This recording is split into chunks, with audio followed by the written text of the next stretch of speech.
Greeting, dear viewers. Welcome back to our next roundtable as we are continuing the series of these discussions after the conference that occurred on December 4th, Global Crisis, Time for the Truth. This unprecedented event took place in 180 countries, and it was organized by volunteers. People have uncovered very serious questions, and today my co-host is Marina. Marina, welcome. And could you please tell us who is here with us today from our guests?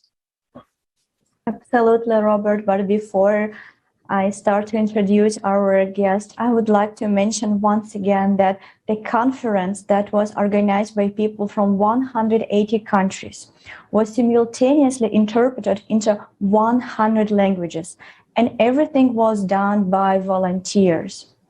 And this fact is very, very important because it shows us how people care about each other. And we, as a humanity, we have a chance because the information that was presented on this conference is life-saving. And that's why I truly believe that people who participated in the preparation of the conference are true heroes, because they are the ones who selflessly and devotedly stand for the entire humanity, stand for the life of every human on planet Earth. And today, in our international discussion with our respected speakers, we will continue to uncover all the topics that were raised during this conference. And of course, we will ask them to share how they understand the significance of the event. And I'm honored to introduce you to our guest, Aslan Azhgildiev, civil engineer from Russia, and Awol Abazinab, natural resource manager from Town, Ethiopia. Welcome, Awol. Hello. Thank you so much for joining our discussion today. We are so honored to have you because it's very, very important that we will continue to discuss all the topic that it was presented. God. Yes, and I totally agree with you, Marina, that this event was of a significant importance. We will discuss today with our guests various topics, but first of all, I would like to ask them, what was your impression from the conference? What was basically your feelings, both of you as participants, that because we know that you took part in the conference, and Aslan, what can you share with us? What were your impressions and feelings and understandings?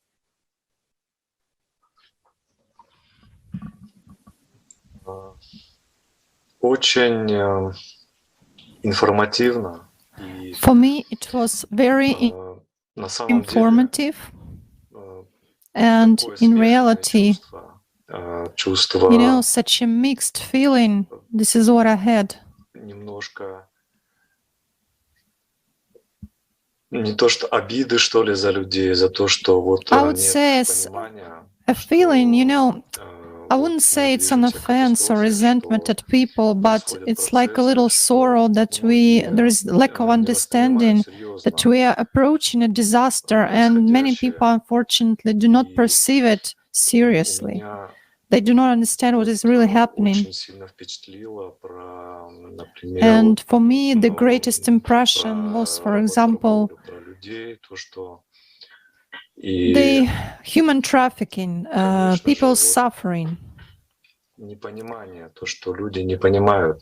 And of course, people do lack understanding. They do not approach this movement. But on the other hand, those people who did get involved and they participate, this is really important, what they are doing, what all of us are doing. And how to say, how to call it correctly. It is such a God-pleasing deed, actually, and a great work. I really admire those who have been doing all this, who arranged this conference and did all the preparations. Indeed, I have a mixed feeling. Mixed feeling because of the information regarding garbage, this garbage mafia, and also this, refusal or ignorance of famous people, celebrities and politicians who rejected invitations to the conference, who actually were able to, as it is now fashionable, they have fan clubs, but at least they could say a couple of words, spend a couple of minutes and just post this video in social media in their fan clubs. Of course, those people will find out this essential information through their stars, through their idols, and probably some share of kindness would be added, and probably some person would open his card. Fortunately, people proved to be egoistic, just as Robert said, the secretaries or assistants. I think that those secretaries, were not selected by those celebrities in particular, and actually this indicates,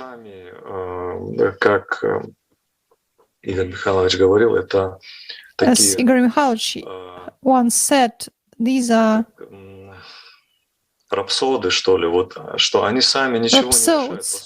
They do not solve anything on their own. They are like puppets, puppet figures which attract attention, which are used for attracting attention, but in reality, they are being manipulated. But still, many people, and me, including myself, we had a hope that they, being so famous, they would have said at least a couple of words for all people. Thank you very much, Aslan. I truly understand and truly agree with you that the information that was presented on this conference is not easy to digest. And a little remark about what you just said, that you were really disappointed that famous people did not come. But it has bad and good sides. We knew that it will be like that, but we still decided to conduct that huge social experiment. And one side of this experiment, we need to understand why we decided to invite those famous people, because we received so many requests, people asking us, please invite famous people. If they will come, they will help us to spread the information. So basically what it is, it's just the shift of the responsibility. That's exactly what consumer society wants from us. And right now, the good news, we know right now, we know why it happened, why they didn't come.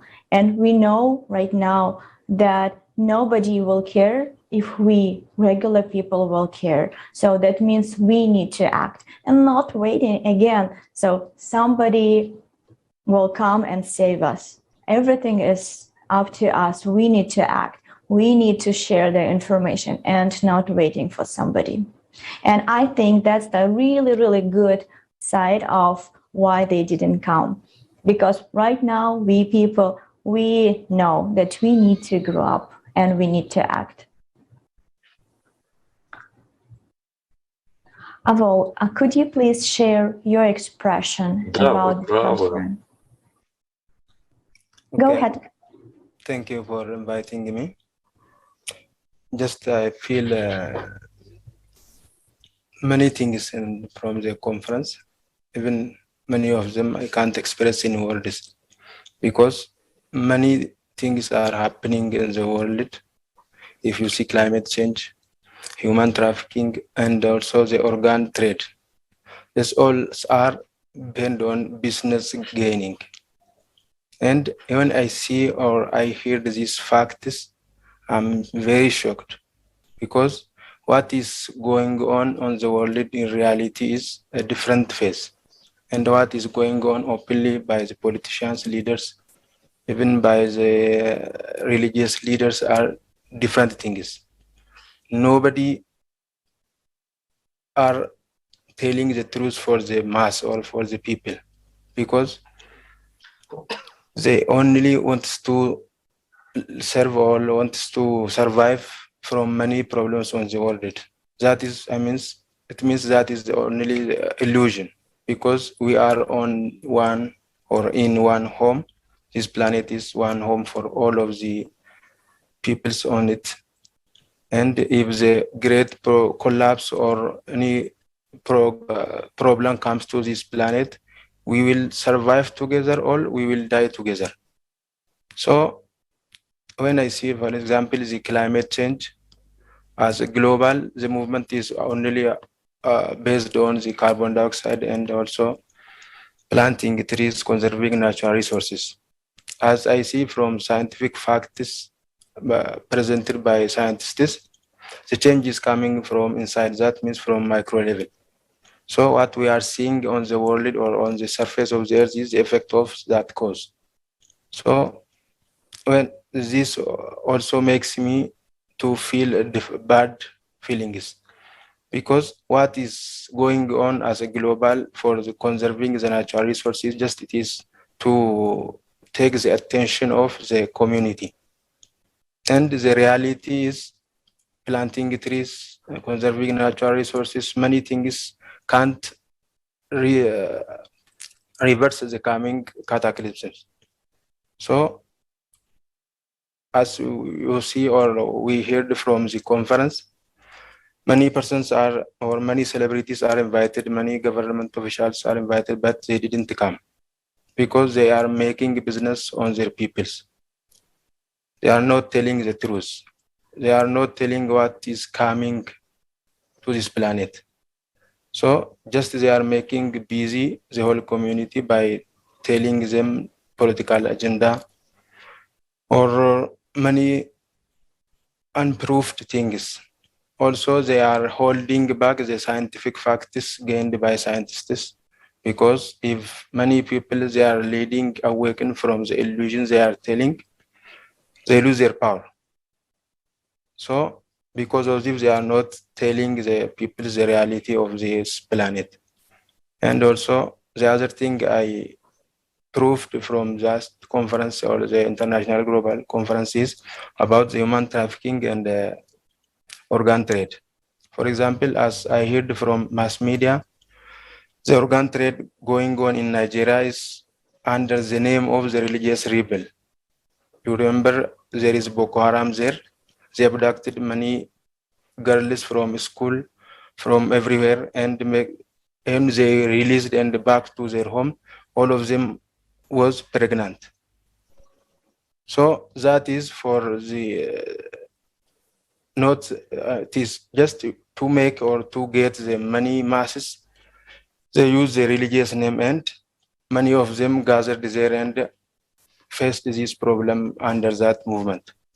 So I get also this fact, because I have not any detailed information about that in Nigeria, what was going on, and I realized what they are doing under the name of the religious war.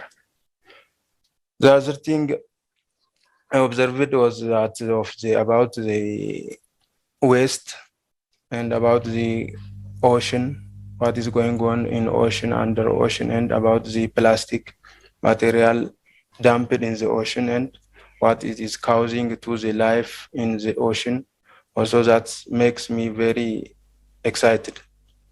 So generally, I get the reality of the world from the conference. Thank you. Thank you, Awol. And yes, as you mentioned, basically we reached to such a depth of humanity that And now we have to climb up again, because many people approach this the way that, okay, my house is okay, nothing is happening, I'm safe, and I don't care what's happening somewhere else. But people need to be aware of the fact that what happens to somebody else is also affecting them, and is actually happening to them, because we are one single whole living on this planet. And if something happens wrong in Africa, it will affect every single continent on the planet. And this is not just something that we can close our eyes. And as you mentioned, there are politicians and superstars that actually put the profit in front of humanity. Well, not all of them, okay, I agree that there are individuals that don't do that, but majority of them, they do. And it's very sad. I suggest that we watch the video with the effects of the cataclysms.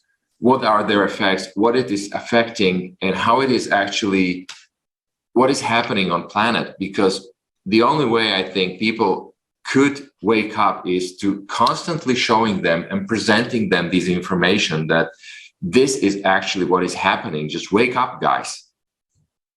So if I can ask our team to show the video now.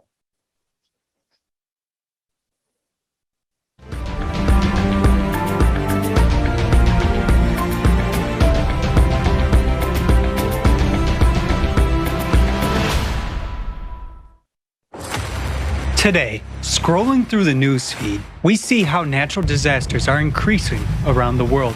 But if we look around, it may seem to us that cataclysms occurring in other countries or on other continents do not concern us because they are so far away. However, the reality is just the opposite. Our planet has entered a phase of instability and anomalies. While one part of the planet is drowning, another one is dying from droughts. Drought is about to become the next pandemic, and there is no vaccine to cure it. Most of the world will be living with water stress in the next few years. Demand will outstrip supply during certain periods, said Mami Mitsutori, the UN Secretary General's Special Representative for Disaster Risk Reduction. Shortage of drinking water is not even a catastrophe, it is death.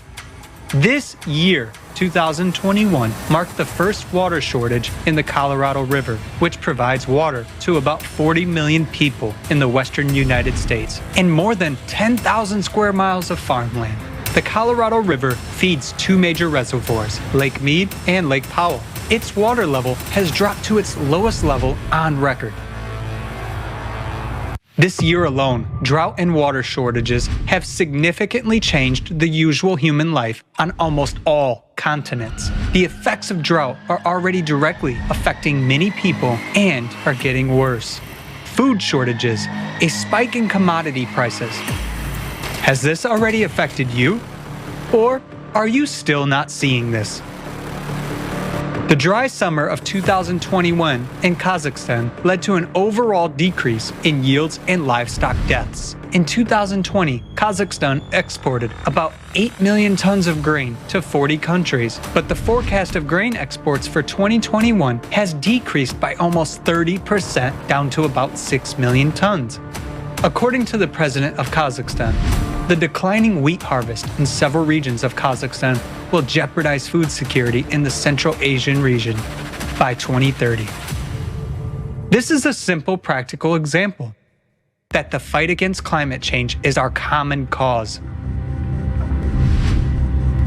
Shallowing of waterways in Argentina is already causing supply disruptions. Brazil is the largest exporter of soybeans, coffee, and sugar, and the second largest supplier of corn and iron ore. A drought in that country is exacerbating the crisis in the global supply chains for these commodities and raw materials. The familiar aromatic Brazilian coffee is becoming more expensive and has already become a scarce commodity. These are just a few examples amongst many. In the world, all supplies are links of one global chain. A breakdown in one of them poses a threat to the supply chain around the world. What awaits us? The permafrost melting threatens to have equally devastating consequences for millions of people living in the coldest regions of the planet. This problem will affect over 70% of the infrastructure in the polar cities of Russia, Canada, and the United States. And these processes can no longer be stopped regardless of future measures established by the Paris Agreements. According to the estimations made by scientists at the Russian Institute of the Earth's Cryosphere, the boundary of the permafrost zone has moved more than 30 kilometers to the north over the past 40 years. According to Dmitry Drozdov, director of the institute, this process is irreversible and it is impossible to stop it. Houses in permafrost land are installed exactly on 8-meter-long adfreeze piles. We have a thawing of up to 5 meters deep everywhere, so we are only 3 meters away from the critical point, said the director of the Environmental Education Center. Where are people supposed to go? After heavy rains and flooding of crops in the major vegetable province of Shandong, the cost of vegetables in the Chinese capital has risen sharply by almost 40% in just 1 month. In the opinion of China's popular microblog Weibo users, vegetables are now more expensive than the country's staple meat, pork. The sunny state of Texas appeared to be unprepared for the drastic changes in temperatures during the winter of 2021. In this typically warm southern state, the temperature dropped to minus 18 degrees Celsius. Due to high demand for indoor heating, the entire energy system failed, freezing in their own homes. Many people were forced to stay warm in their cars and cook food using candles. Look at the water. I cannot believe it. I cannot believe it at all. Look. Because the pipes had burst from the frost, there were problems with the water supply, making people wait in line for hours to get drinking water. My house has still water frozen. All the pipes are frozen, and I have 6 children to take care of. The electricity crisis set in motion a chain of consequences that led to a humanitarian catastrophe. People were not prepared to face such abnormal conditions. There was no electricity for 3 days, no water for 3 days. I didn't have food for 60 hours, and I felt very bad. The residents of Texas could not have imagined that tomorrow they would be on the brink of survival. Everything's flooded. Today, climate anomalies are occurring all over the planet. Anyone can become trapped. That's what happened to the residents of the Chinese city of Zhengzhou in July 2021. As they stepped into the subway car, people had no idea what a nightmare this trip would turn out to be for them. And some of them would never come home to their loved ones again. Due to abnormal precipitation, a third of the annual rainfall fell within just 1 hour. Subway tunnels were flooded by the flash flood. Subway cars were blocked, and one of them ended up being submerged in water. I was very scared, but the most frightening thing was not the water, but the decreasing air supply in the car, said one of the subway passengers.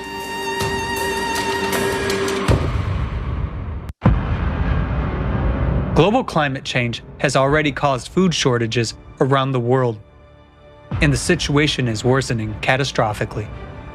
Will we have anything to eat and drink tomorrow? More than 1,140,000 people in Madagascar are desperately trying to survive the famine due to the drought. We cut them like this, but this one can't be cut. It's as hard as a tree. Today we have absolutely nothing to eat except cactus leaves.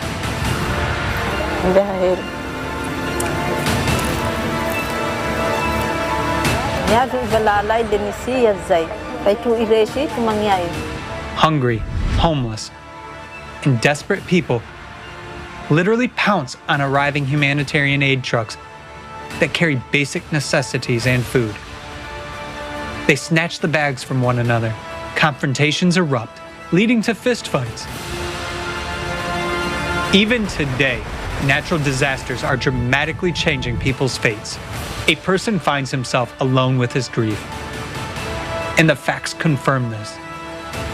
Where should people caught in the epicenter of natural disasters go? After all, their losses from the raging disasters are incalculable. The consequences of climate change will not spare any of us. In the end, people may lose the most precious thing they have: life. Tomorrow you may be faced with the question, how can I survive? Natural disasters take us off guard, and as a consumer society, we are failing to cope with that. And this is our reality. But we still have our only chance to survive, and that is to build the creative society. What kind of society we choose, such will be our future. And today, this choice depends on each and every one of us.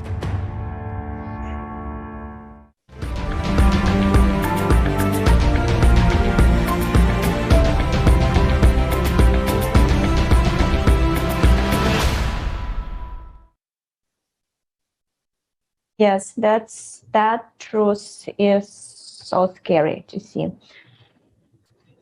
But it also motivates so many people already to act. And you saw it like 100 languages of simultaneous interpretation. That's the proof of it. And I would like to ask Aslan, who were helping to find people who will do the translation. Aslan was searching for people of different languages to invite them to participate in this big conference and share the information with the people. Aslan, could you please tell us your experience? Есть люди, которые действительно, вот смотря передачи, There are people who watch videos on Latter TV on Creative Society, and they get imbued with these problems. They come to understand the essence of these problems thanks to such conferences and thanks to people who convey this information. So basically, all of us are doing a very important work. And I would really like us, we just don't have other way but to explain, to sincerely talk, to show facts, to involve scientists who still have conscience, who didn't sell it yet, who dared speak the truth through such scientists, and through kindness, through good approach, such a presentation. These people, these are teachers, mostly teachers of their native languages. Like, for example, my mom is a teacher at school, at secondary school, and I found out I got some contacts of people from her. I started getting in touch with them. I wasn't even aware how to, provide them with real information, because the conference lasted more than 11 hours, and before, every simultaneous interpreter, I admire all of them. It's a very difficult work. It's a hard work, and I always say, it's like for this second or third time I'm given the floor, and I say all the time that those people who are off screen, those who edit videos, who ensure their work is kind of invisible, but they have a tremendous effect. And these are all wonderful people. Thanks a lot to them, to all hosts and to everyone, because it's all a hard work.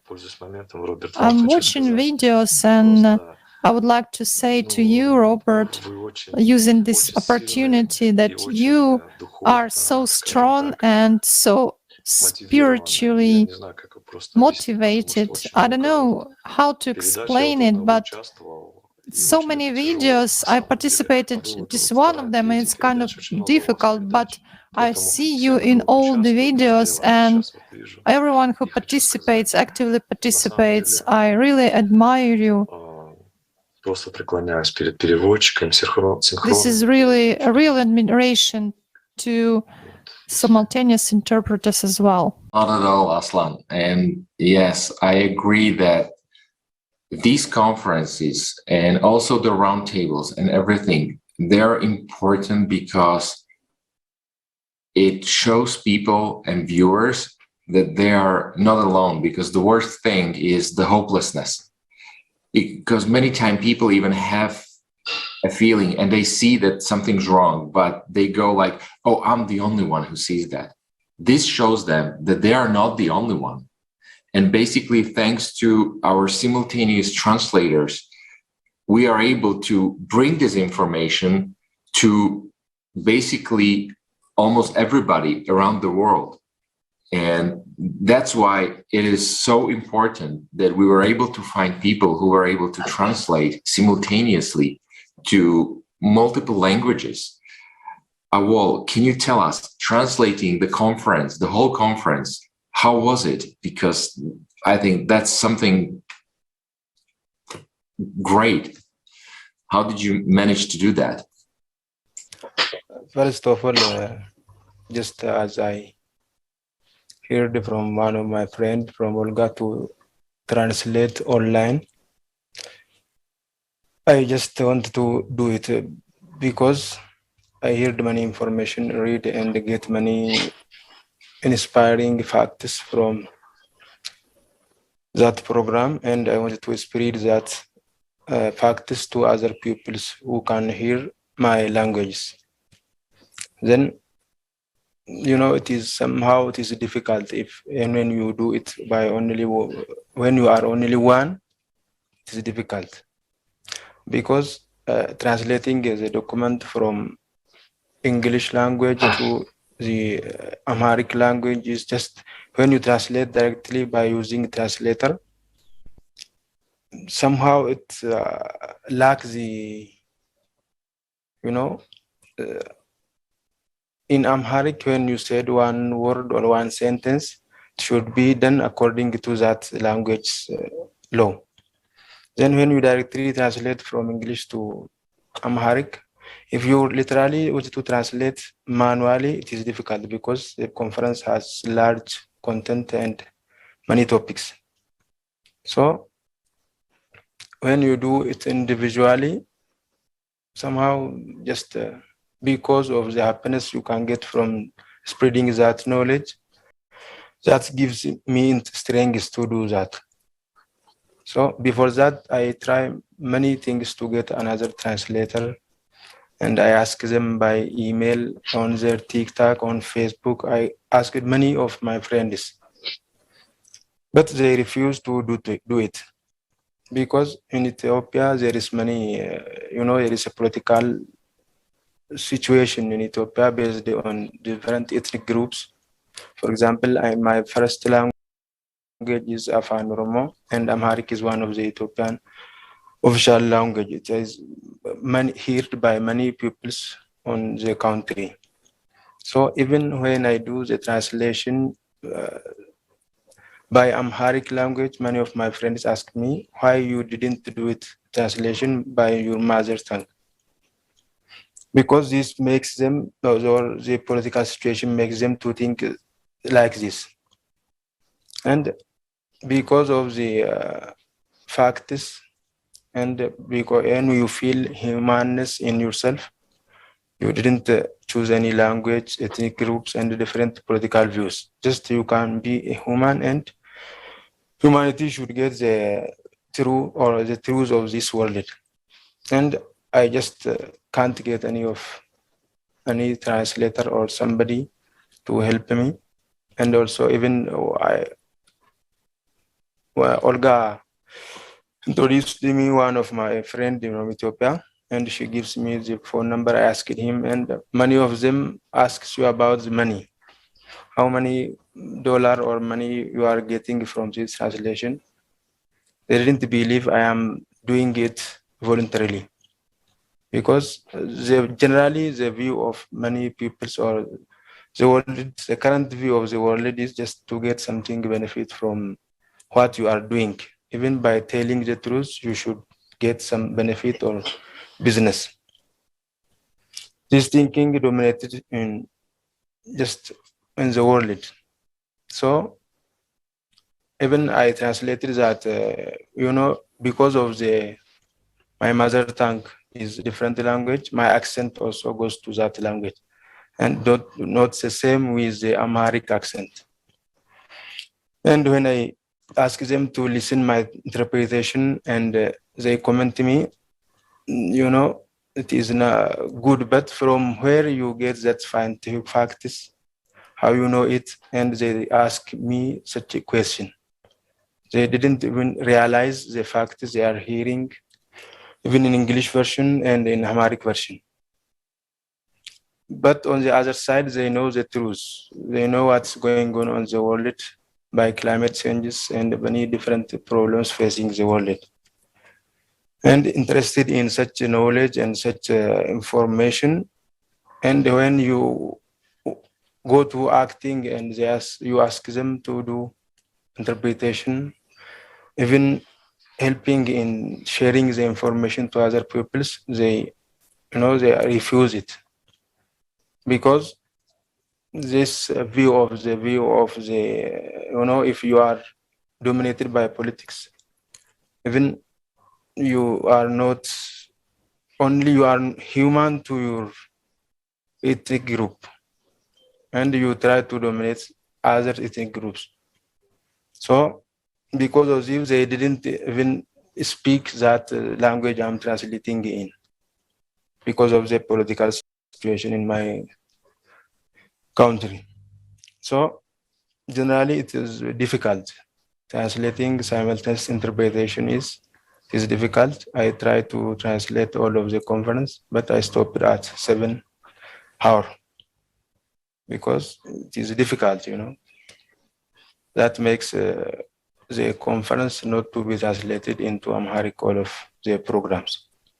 And generally what I am doing makes me to be strengthened and continue translating the document even after the conference. I'm doing the translation, trying to translate all of the conference into Amharic and spread on social media, and inviting all of my friends to watch the program. And generally it is, great things doing the translation online. Thank you. Thank you very much, Awol. Thank you so much, Aslan. That's exactly the proof of creative society. That's the example of creative society in action.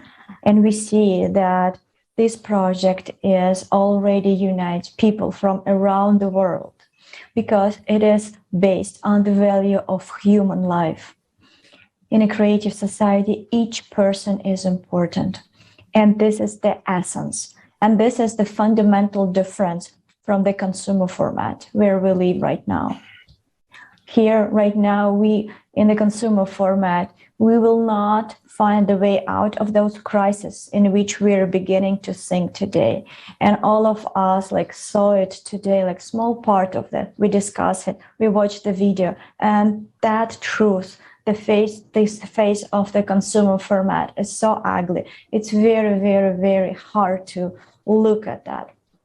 And therefore, more than ever before, our common future depends on actions of every one of us. And the information about the possibility of building creative society, the information about this conference needs to reach everyone, because only together, by uniting the potential of everyone on the planet, can we not only stop the climatic threat, but we can turn out our planet into a thriving world. And once again, the conference is the biggest proof of it. 180 countries, 100 languages of simultaneous interpretation, 12 hours of live broadcast. That's the proof what we can do when we act together, when we're united by one common goal. Dear viewers, dear speakers, thank you so much for being with us today. It's a pleasure to see you, to talk to you about the most crucial and the most vital question of our society today. And dear viewers, if you have any questions regarding to the conference, please send us to info@creativesociety.com. We would love to give you an answer. We would love to show your question on our roundtables. Thank you so much for being with us today, and we will see you soon. Bye-bye. Thank you, everybody. It's Спасибо. being here. Thank you.